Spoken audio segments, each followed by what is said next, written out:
Check one. Check two. Welcome to Mindfulness Off the Cushion.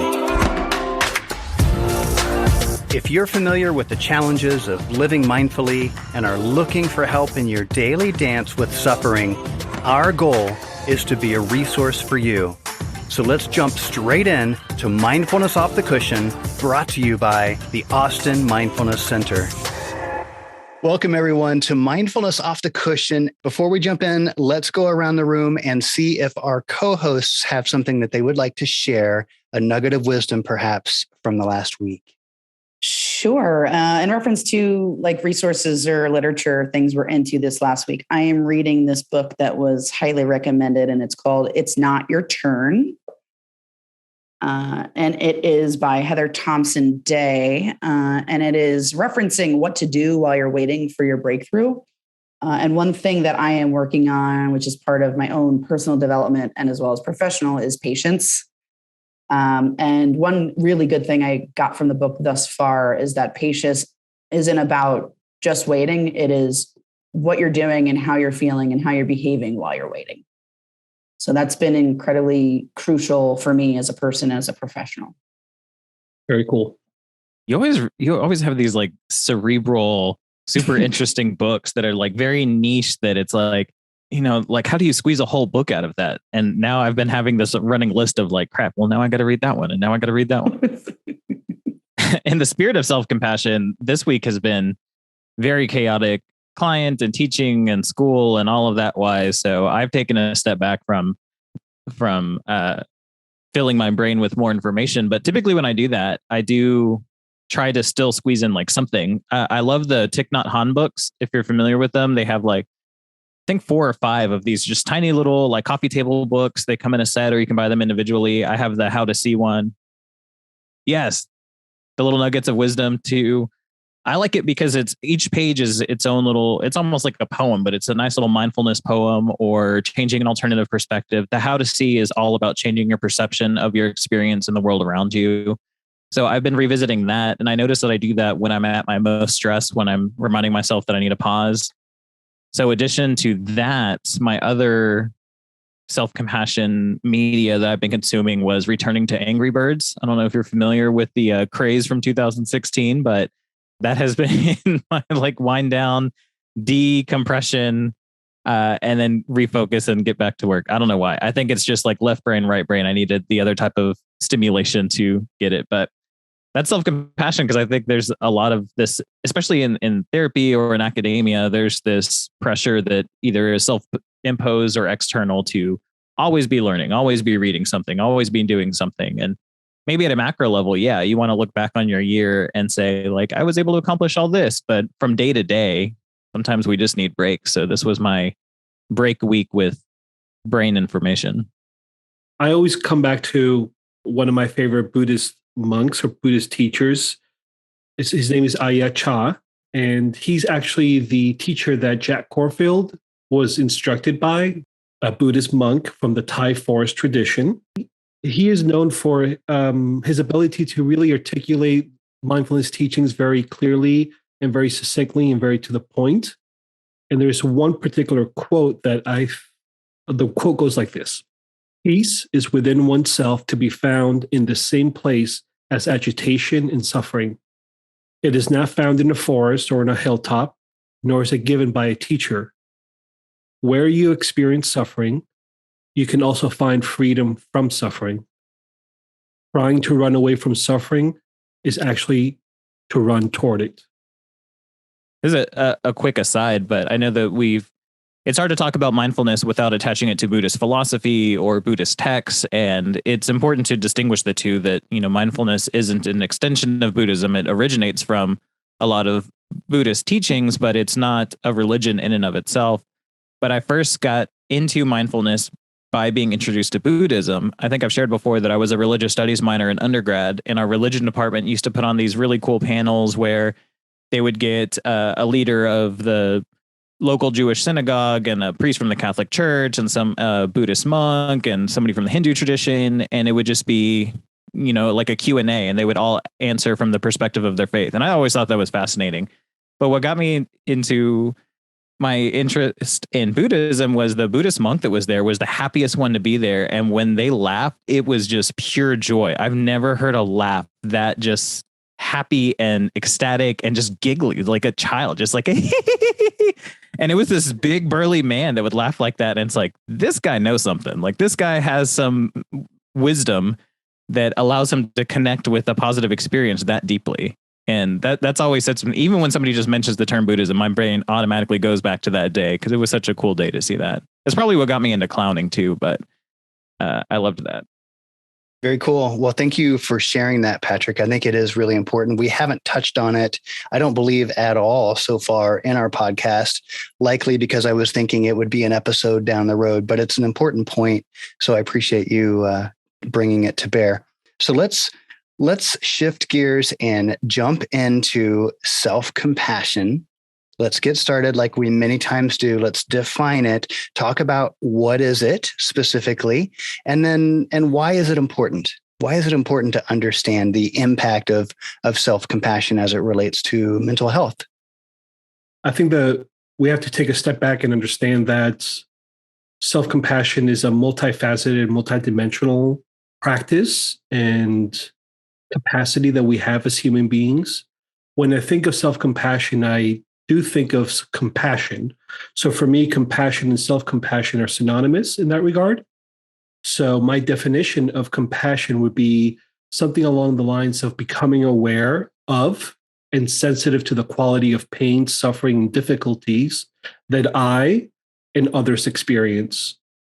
So there is that awareness of pain, suffering, difficulty that either I experience or that I recognize others experiencing. And it doesn't stop there. With the compassion and with the self-compassion, you couple that awareness with the wish for that suffering to be removed. So it's the awareness of the suffering with the wish to have it removed. And I hope that, and I think that, the exploration today is, how is it that we, one, become aware of that suffering, and two, how is it the self-compassion can help us remove that suffering? Very good. This is such a big topic, right? And such a necessary, needed topic at this time, probably questionably all times, but I think even more like doubling down on self-compassion. So speaking a little bit about the supply and demand of compassion at this time, how I would define it. Well, if we could, even like when I look at the word compassion and you break it down, like the Latin derivative of it, like compassion, it's, sort of doing something with passion and making it self-identifying with that the passion is kind of a collective shared piece. So that means when you do something intentionally, in regards to self-compassion, it has to be something done with passion towards self. And in that way, that's self-compassion, right? And then providing compassion to somebody would be sort of the opposite of that, actually. Kind of taking yourself out of it and providing this sort of empathy and understanding or desire, appetite to understanding what they are passionate about. And in that way, I think that it can invite compassion. I say that both as a clinician and as an individual. And then I don't know if we're going to get into it. I did want to differentiate between self-compassion and self-care, because there has been many maybe confusions about this. And I always hate to sound more of like the judge of, the what's right police.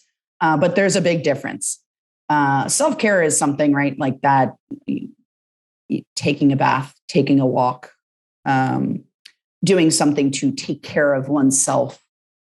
Generally speaking, I think the differentiation between self-compassion is being really mindful of both the vulnerability in it and also having that immense intention about that thing that you are addressing by doing that act of compassion. And so I didn't want to burst anyone's bubbles to say, if you guys are taking baths, that's great. Self-care, great.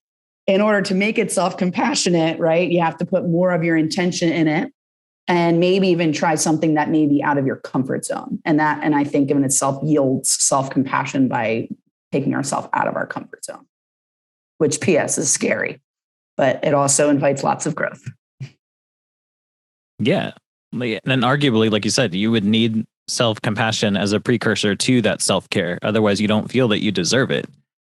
Also, as a quick aside, all of my Airbnb default settings is a bathtub because baths are my favorite and I don't have one at home. So yeah, I'm right there with you with taking baths.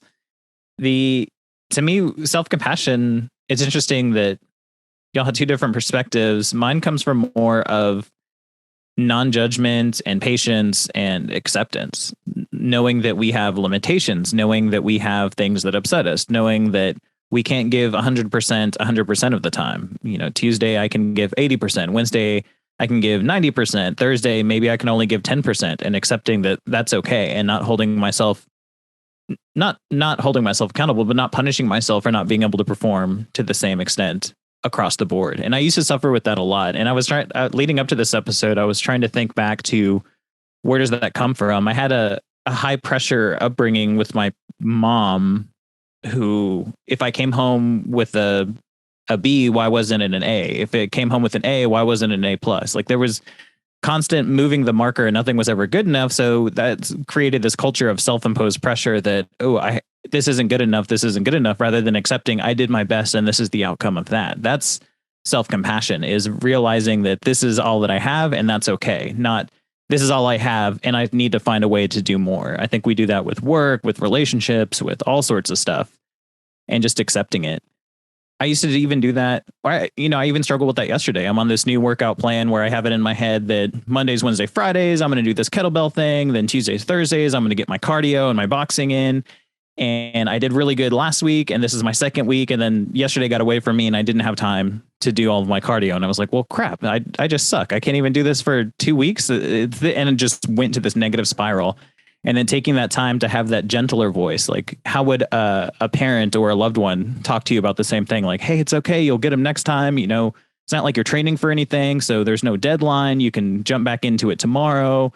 All of these gentle voices that we're used to getting from the outside that we don't always show ourselves, which is interesting because I'm thinking back to my master's program, and in the helping professions, you would think that compassion would be a significant amount of a part of that conversation, but I don't remember anything other than when we're talking about Rogerian's unconditional positive regard. Did we ever talk about either compassion for others or self-compassion? There's we live in this world where everybody wants to sue everybody. So we had a lot of like, here's boundaries and here's ethics and here's liability issues, but never how much compassion do you have, or how much compassion do you have to show up to adequately provide care to somebody, and how much compassion do you have to have for yourself to be able to be in this helping profession? Because it is a high burnout rate when you're constantly draining your tank for others. We forget that airplane, put the mask on yourselves before we're putting it on others. Especially in the helping profession, we get into this because we want to help others. So we drain our tanks and we don't leave anything for ourselves, and then we punish ourselves for not being able to fill other people's tanks once ours is empty. There's a lot of need for self-compassion these days. And I'm not quite sure, too, if there's a differentiation in, protocols around schooling. Because I know in social work, or my experience at Fordham University was completely different. It had a lot to do with compassion. Although I can admit intellectually that I didn't understand emotionally what that meant at the time, because I was 22 years old getting my master's degree. And that kind of fills in later. But it was a big part of the curriculum, as well as actually when I was an adjunct professor. They're kind of teaching a course on integrative seminar, which essentially was providing self-compassion or compassion to students, seeing the difference between what was happening in the course and what was happening in their internship in vivo. So again, that may have been an extra. Again, it was sort of like, it seemed like a privileged service that Fordham supplied, but didn't really kind of kick in until later. One other thing I wanted to add as well, what you were saying, Patrick, was a great point about adding, is that I think, and as an individual and as a professional, I make sure that if self-compassion is seen as a task-oriented thing, right, versus a person-oriented thing, and it feels like you're adding, then I don't know if it's self-compassion as it is self-care. And I hate to sort of be the judger of that, right? But for me, when I do self-compassion, and it is meant to almost consolidate. Even though it is an extra thing to do, it's meant to kind of consolidate and kind of keep other things more at bay or calm. So just a little bit of playful gymnastics there. It's more of like a perspective of acceptance. And then if the behavior to follow that is adding to the plate or taking away from the plate, then that is an extension of the practice of self-compassion. But for me, it's more of that perspective of, are you being easy on yourself? Are you forgiving yourself? Are you accepting your limitations? Because if not, then the alternative is you're judging yourself, you're striving, you're punishing yourself, you are going into this and you're putting yourself in a place to not build resiliency. In fact, you're taking away from resiliency. If you don't look at, there's studies that show that athletes that go into whatever their sport is and they don't succeed, like if they lose something, those with the positive perspective of here is an opportunity to improve based on what I learned from this game or match, or I gave it my all and this is just a better team, but I'm going to continue to give it my all. Those people build resiliency and will do better next time just based on that perspective, whether they train harder or not, versus athletes that come in and be like, oh, I just suck. Like, I can't believe I missed that shot, or I didn't hit that ball, or I didn't do this thing. They will objectively and quantitatively perform worse next time because now there's this mental block of I'm not good enough. So that there is this point of hesitation and restriction in their performance.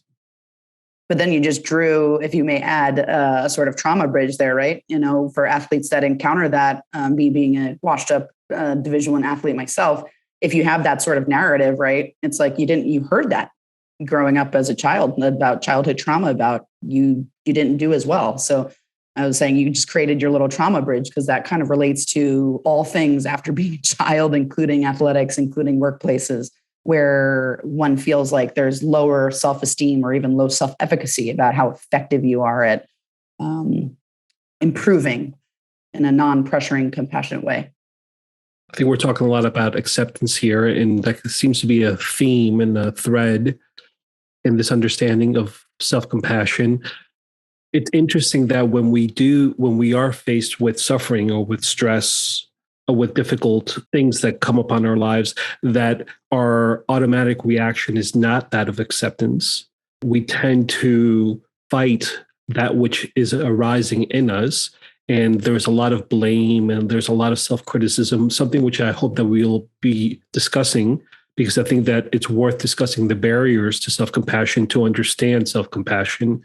I think that with that notion of self-acceptance, there is that understanding. I think Patrick is 100% right in understanding that perhaps I can't give 100% today, and that's okay. So there's that sense of acceptance. And it's interesting that through that acceptance, that in of itself works to relieve the suffering. So it would seem contradictory to some that through accepting your limitations, you actually relieve yourself from the pain and suffering that comes from those limitations. But it is through that acceptance that it actually transforms that suffering into resiliency, as Patrick was saying, or into kindness or care for yourself. You know, there's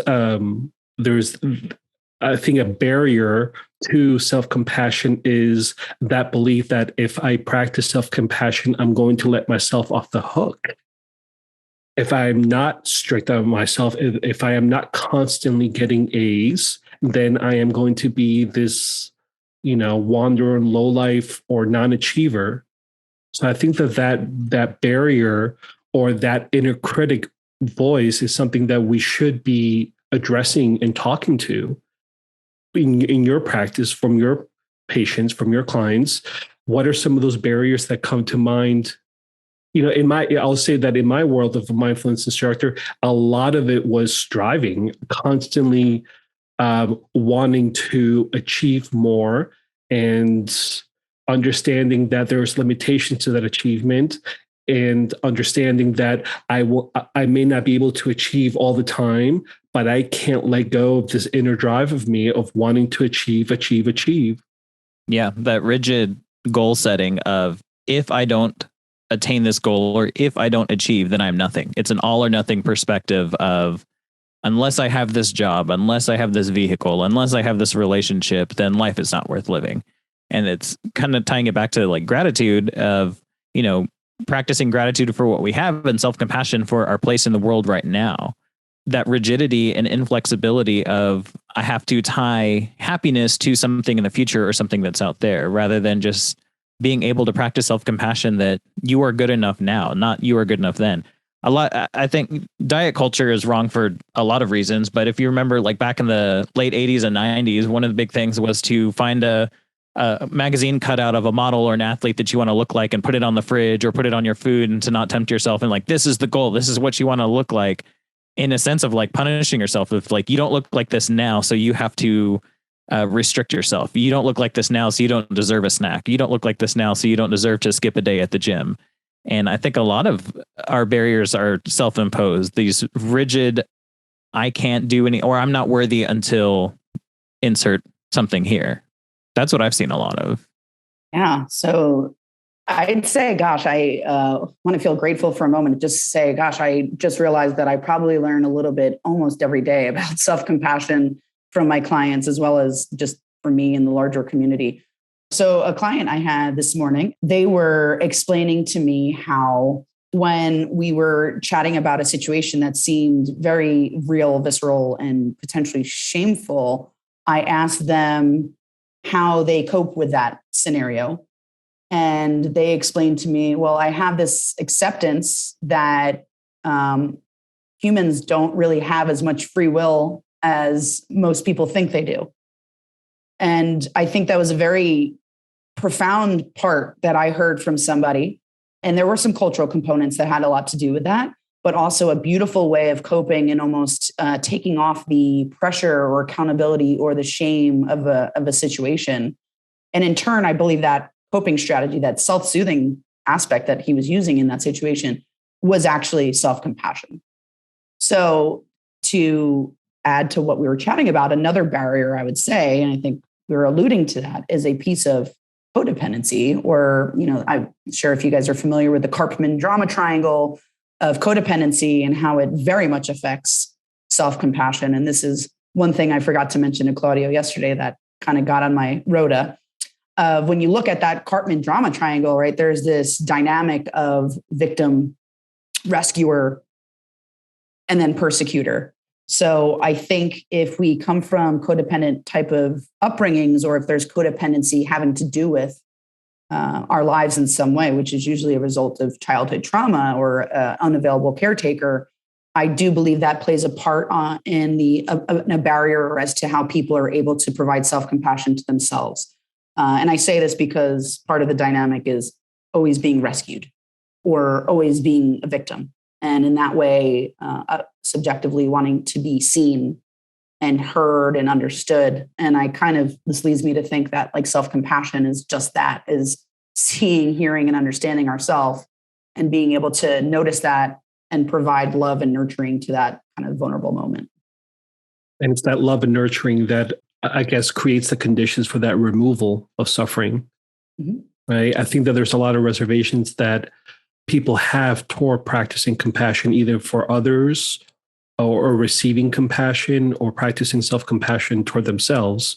There's some interesting research from Dr. Kelly McGonigal, and she's done a lot of research on compassion, and she lists some common reservations for compassion. And I want listeners to see if any of these land in their mind-body system, right?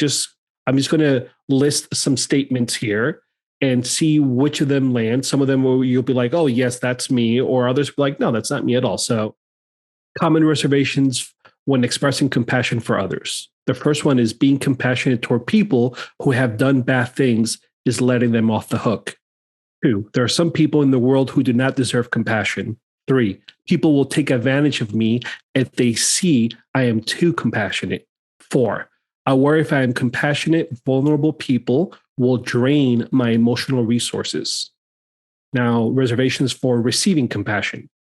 I often wonder if displays of warmth and kindness from others are genuine. 2, when people are kind and compassionate toward me, I feel anxious and embarrassed. 3, I'm fearful of becoming dependent on the care of others because they may not be able to fulfill the needs that I have. Now, the third section is showing compassion toward the self. Number 1, I fear that if I become less self-critical, my standards will drop. 2, I fear that if I become self-compassionate, I will become a weak person. 3, I fear that if I start feeling self-compassion for myself, I will be overcome by fear or sadness or grief. So all these reservations that people may have toward expressing compassion toward others, receiving compassion, or expressing self-compassion. Dang, some of those hit close to home. I was like, oh crap, Claudio's reading my journal. I found it really, really useful and really helpful to be able to explore some of these reservations in the way that Dr. McGonigal talks about them, because I think that any listener out there, perhaps one or two hit close to home. And I think the important thing, no matter which one hit close to home, is that we are first aware of them, because only through awareness can we begin to change that relationship. And 2, through this act of acceptance and kindness and allowing, we can begin to change that relationship, transform that relationship. Well, I think what you said also, Claudia, if I can add, it kind of added some topics that popped up into my head in regards to barriers I've both encountered personally and professionally, but mainly professionally. I think it was point number 4, I even used the word dependent. So it kind of goes back to my sort of codependency clinical philosophy of this part. And for me, with my clients, when I take this angle, when I'm working with them in regarding to how to allow self-compassion to kind of go through the codependency triangle, because there's also another piece of that has a big effect on that. And then as well as boundaries, right? You mentioned some things, which I'd say is also part of, I believe, even establishing a boundary can be seen as self-compassion.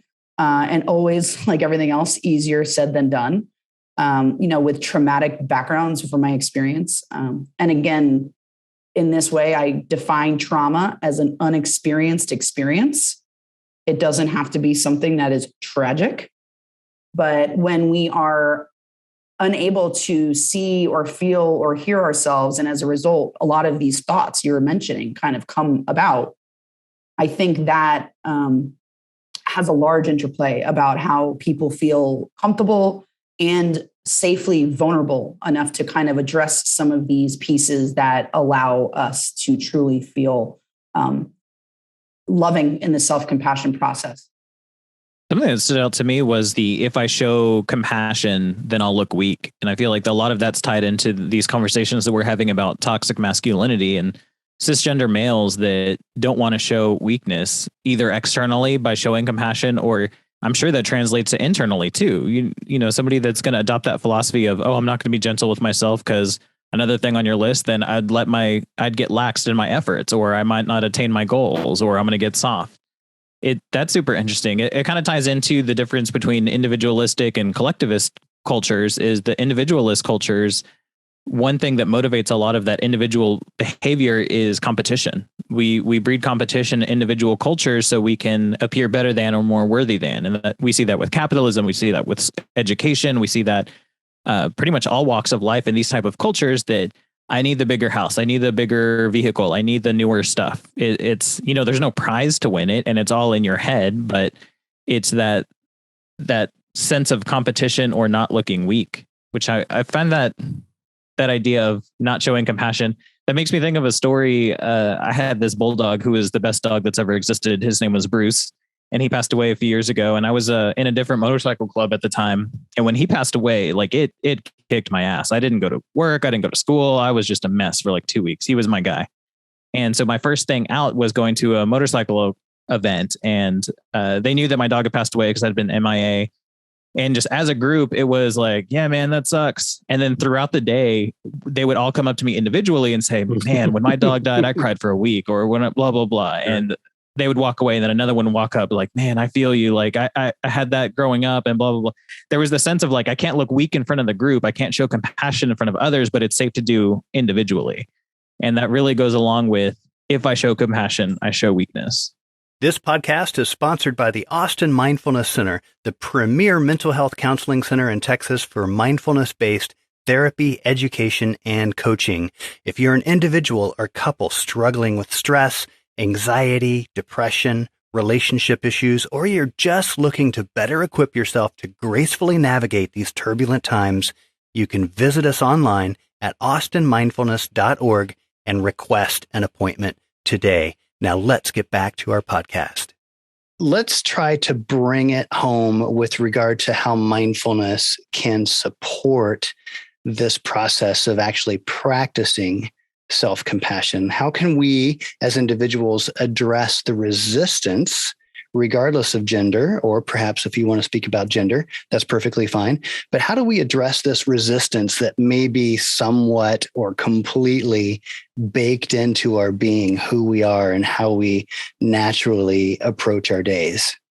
I think my go-to is Tara Brach and her acronym of RAIN, and the R stands for recognizing.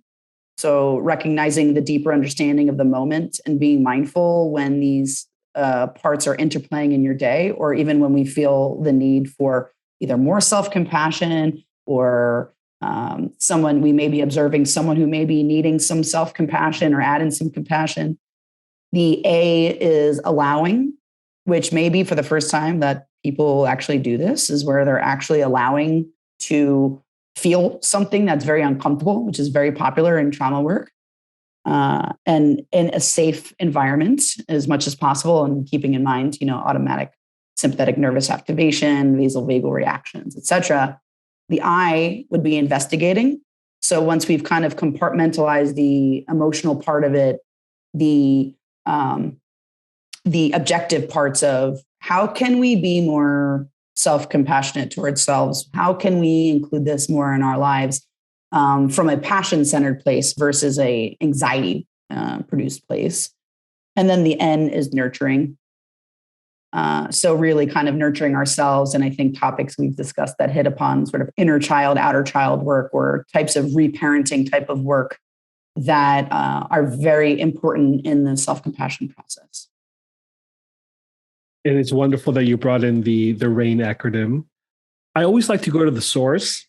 And it was interesting. I know that Tara Brach made RAIN famous, but it's interesting to see that the actual teacher that created the RAIN acronym and who Tara Brach credits is actually Michelle McDonald, who is from the Vipassana Meditation Center in Hawaii.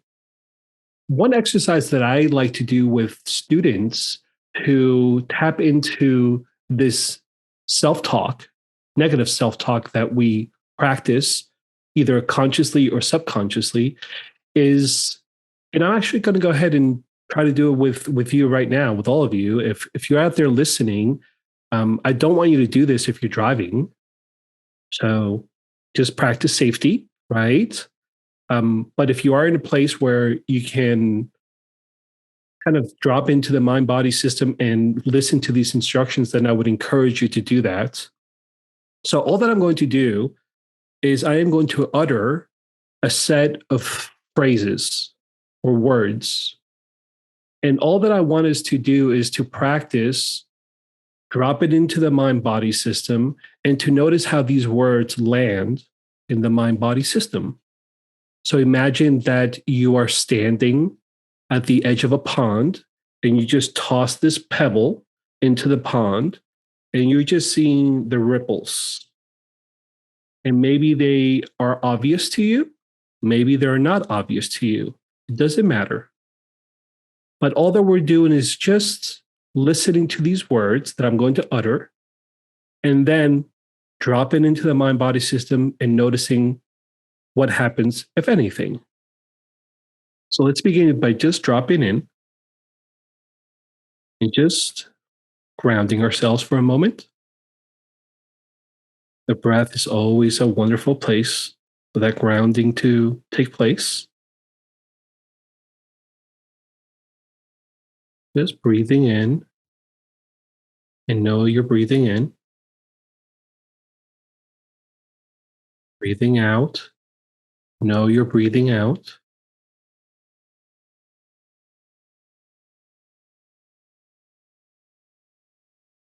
Just hear these words.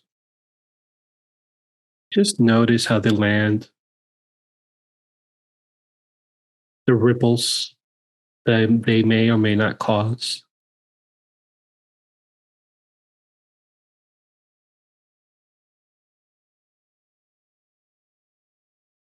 Pain,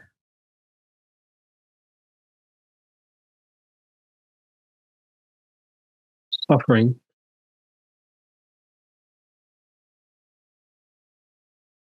hopelessness,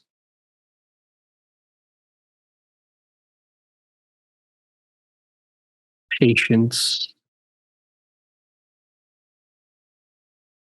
kindness,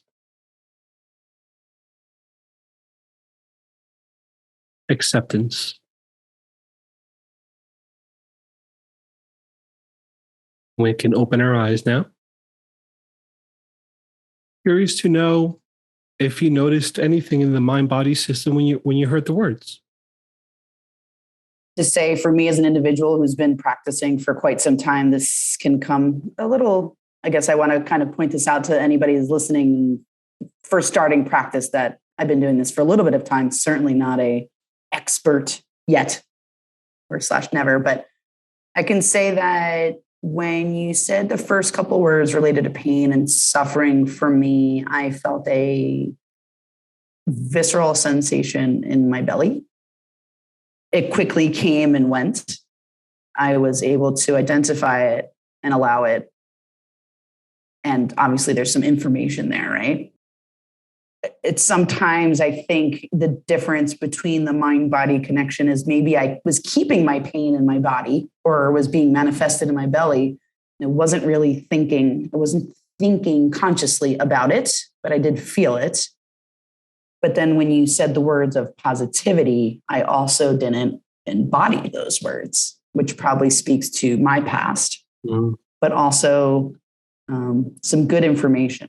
So thank you for that. Exercises like this are a good way to do kind of like that self-inventory of where am I in terms of how do I respond to these cues or how do I respond to these themes? Sure. Because it's a good litmus test of how much compassion are you practicing at any given time. I think when we are introducing like mindfulness into alleviating some of these barriers and practicing self-compassion a little bit more, it should be, where is this pain coming from and what purpose does it serve? Or where is the suffering coming from? What purpose does it serve? So the the sense of I'm experiencing pain, are you telling yourself that you deserve it? Is there a sense of I deserve this pain because of something that I did in the past, or I deserve this pain because it's a consequence of something else that I did, rather than I'm experiencing pain and I don't deserve pain. So let me talk to myself a little bit more gentle. Let me try to alleviate the pain or cope with the pain. I think that's one of the significant barriers to self-compassion that can be addressed with mindfulness versus the other ones where there's no time or there's fear or there's any number of things that could prevent this idea of self-compassion, but to taking a step back and taking that self-inventory of why don't I love myself more? What is getting in the way? What are the judgments attached to this behavior, this perspective, and how can I alleviate them or at least acknowledge them and still accept it? Because pain is a consequence of just life. Like pain is all around us. To say that we deserve it or don't deserve it is more of a judgment that doesn't really have a place in this field of self-compassion. And one can even say that when you're saying, well, what does it serve me? That is a bit of a sort of task-oriented question as well. That can be both very utilizing in self-compassion. And I think it also can be very self-compassionate to feel and not figure out how will this serve me, as you were kind of was trying to model too, that it was just simply information. And I think this goes back for me of the chronic pain science of pain and how that gets manifested in the body of hurt versus harm. And we can talk a lot about that, but when we feel a sensation and we feel like it is hurtful, to also differentiate between, but is this harmful? And there is a big difference, right? In concern versus what action to take versus am I safe enough to just feel this hurt? The benefit of exploring our inner voice in this particular way, like we just did a few moments ago, is to really come and taste the truth that every thought that we have triggers a physiological response. So when we begin to understand the mind-body system in this regard, that the way that you think and the way that you talk to yourself will impact your body, I think that that is a wonderful potential awakening for people. I think that the moment that we become aware of that, we hopefully through skills and through therapy or through whatever personal motivation or personal skills that you want to develop, hopefully that you can begin to change that narrative and change the way that you approach this experience. But how I tie mindfulness into this practice, right, is by understanding that when we are experiencing this pain and suffering or stress or whatever you want to call it, that we can do so with a sense of stability and groundedness. So there's this sense of stability and groundedness that mindfulness will inform us, coupled with when we are practicing self-compassion and we are practicing a sense of inner warmth. There is a natural sense of inner warmth that we have. Many times it is hidden like a sun that is hidden by clouds. The sun is still shining, but it's just hidden by the clouds. And what we're trying to do through this practice is cut through the clouds and allow this inner warmth to radiate. And then the beautiful thing about this practice of mindfulness is that it also allows a spaciousness. So there's this quality of spaciousness that allows us to experience any experience in the mind-body system and allows us to receive that experience and allow that experience, just like a sky allows space for the clouds and the sun. These three qualities of stability and warmth and space are cultivated through this practice of mindfulness. And I think that they will inform and create the conditions for self-compassion to be realized in our day-to-day lives.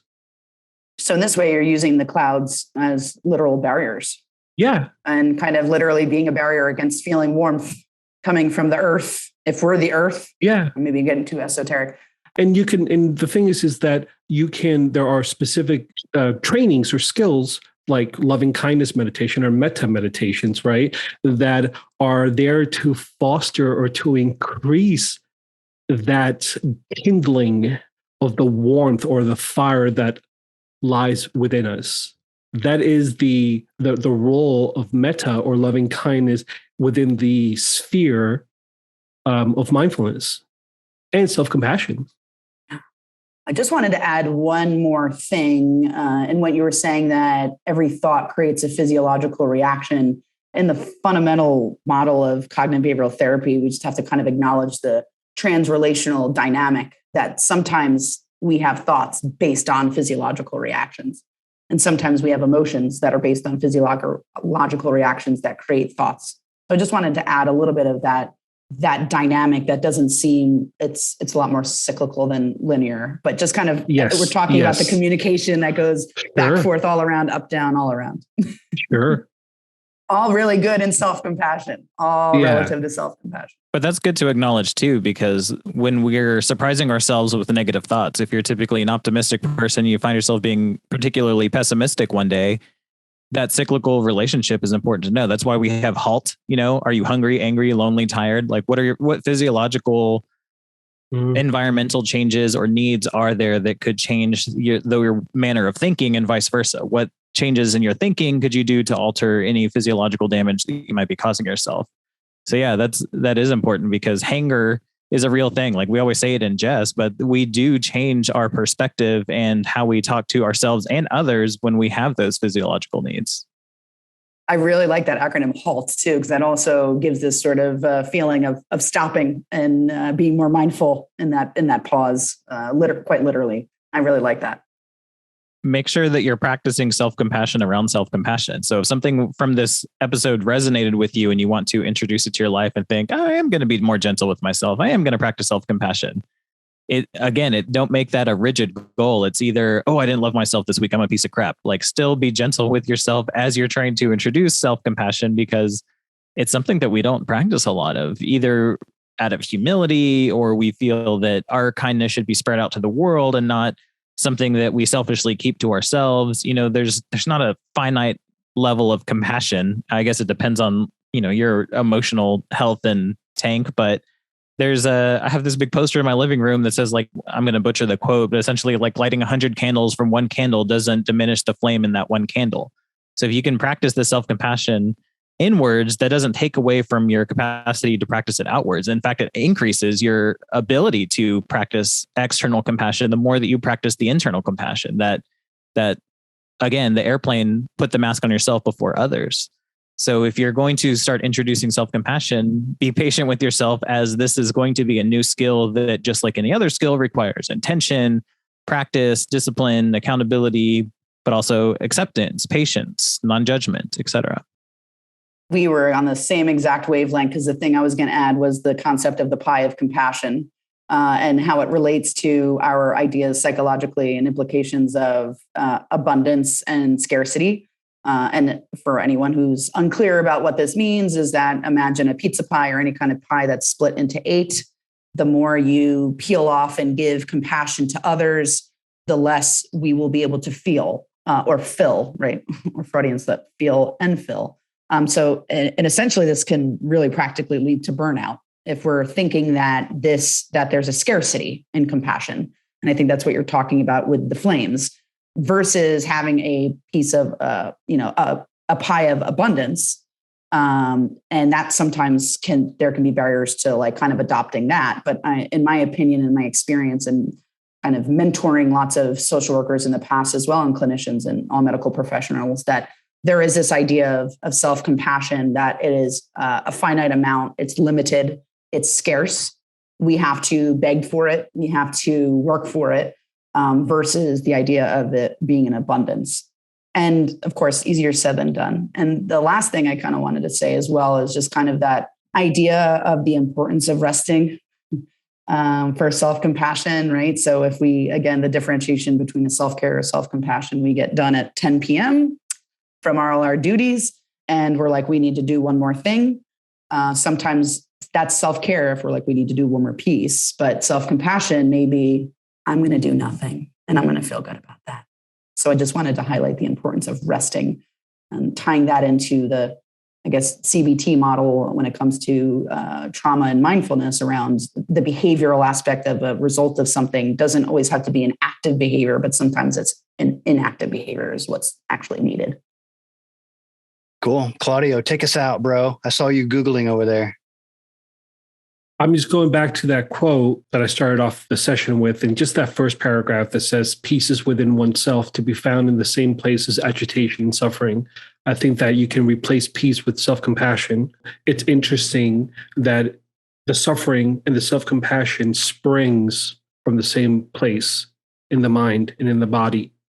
And through our understanding of mindfulness, we can begin to tap into more of the peace and more of the self-compassion, and hopefully a little bit less of the suffering and pain.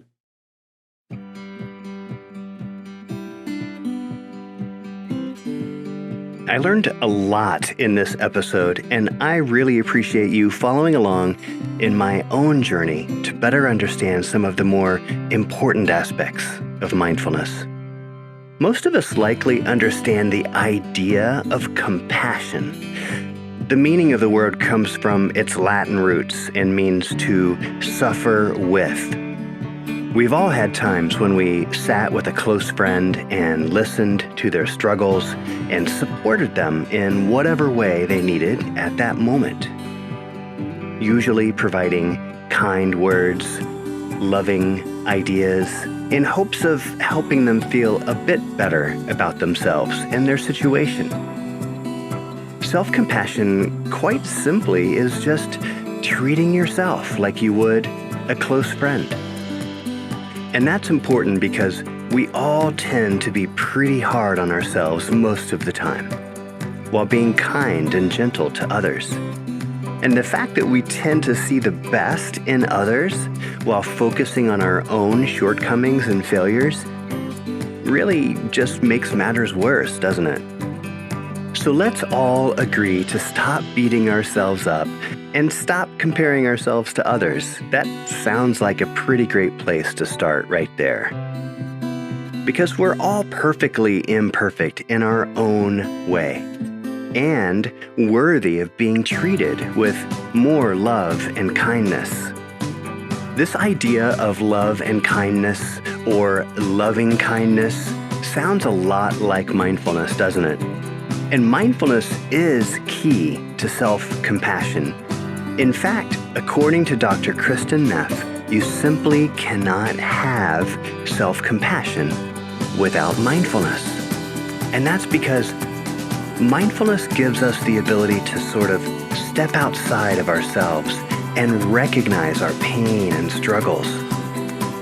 It allows us to turn toward our suffering in a balanced and healthy way and to respond to that pain with kindness. Join us next week as we explore the importance of self-acceptance.